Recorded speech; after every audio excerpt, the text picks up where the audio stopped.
সমুদ্র দিয়ে মাদক পাচার কোনো নতুন ঘটনা নয়, এরকম ঘটনা আগেও ঘটেছে। তবে এবার যে ঘটনার সামনে এসেছে সেই ঘটনা দেখলে হয়তো আপনিও চমকে যাবেন, নিজের চোখকেই হয়তো বিশ্বাস করতে পারবেন না এই প্রতিবেদন দেখার পর। কারণ আন্দামান সাগরে মৎস্যজীবীদের ট্রলার থেকে বাজেয়াপ্ত হয়েছে ৬,০০০ কেজির নিষিদ্ধ মাদক। উপকূলরক্ষী বাহিনীর তৎপরতায় বঙ্গোপসাগরেই প্রথমবার এত বিপুল পরিমাণ মাদক বাজেয়াপ্ত হয়েছে বলেই জানা যাচ্ছে। এই ঘটনায় ট্রলারে থাকা ৬ জনকেই গ্রেফতার করা হয়েছে। তারা কোথাকার সেই পরিচয় জানতে চাওয়া হলে জানা গিয়েছে তারা মায়ানমারের। গ্রেফতার হওয়া ওই ৬ জনকেই রাখা হয়েছে পোর্ট ব্লেয়ারে। আবার যে জলযান থেকে সেই মাদক উদ্ধার হয়েছে সেটিকেও নিয়ে যাওয়া হয়েছে ওই একই জায়গায়।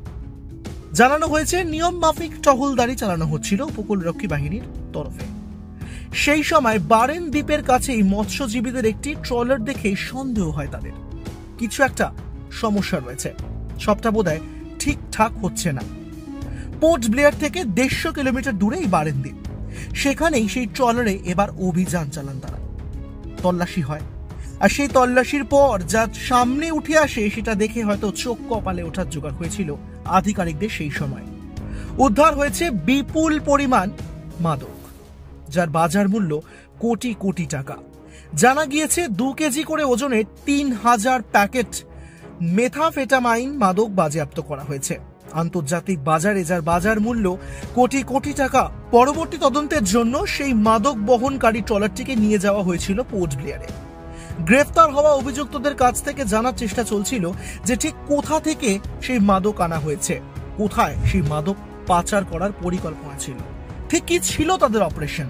আর প্রাথমিকভাবে তদন্তকারীদের অনুমান ভারত সহ উপকূলবর্তী একাধিক দেশেই মাদক পাচারের ছক ছিল অভিযুক্তদের। সেই মাদকও রাখা হয়েছে পোর্ট ব্লেয়ারে। জলপথে এভাবে মাদক পাচার অনেকটাই সহজ তাদের জন্য। আধিকারিকদের চোখ এড়িয়ে অনেক সময় এমন ঘটনা ঘটে থাকে, কিন্তু এবার শেষ রক্ষা হলো না, নজর পড়েই গেল ভারতের। বঙ্গোপসাগর এবং আরব সাগরে মাছ ধরার উদ্দেশ্যে যে সকল নৌকো বা জাহাজ আসে সেগুলোকেই ব্যবহার করে চলে মাদক পাচার চক্র। ২০১৯ এবং ২০২২ সালেও বিদেশি ট্রলার থেকে মাদক উদ্ধার করা হয়েছিল, তবে সেটা এত বিপুল পরিমাণে হয়নি। সব মিলিয়ে যাত্রায় আর বাঁচা হলো না মাদক পাচারকারীদের। এক ঝলকে মিডিয়া।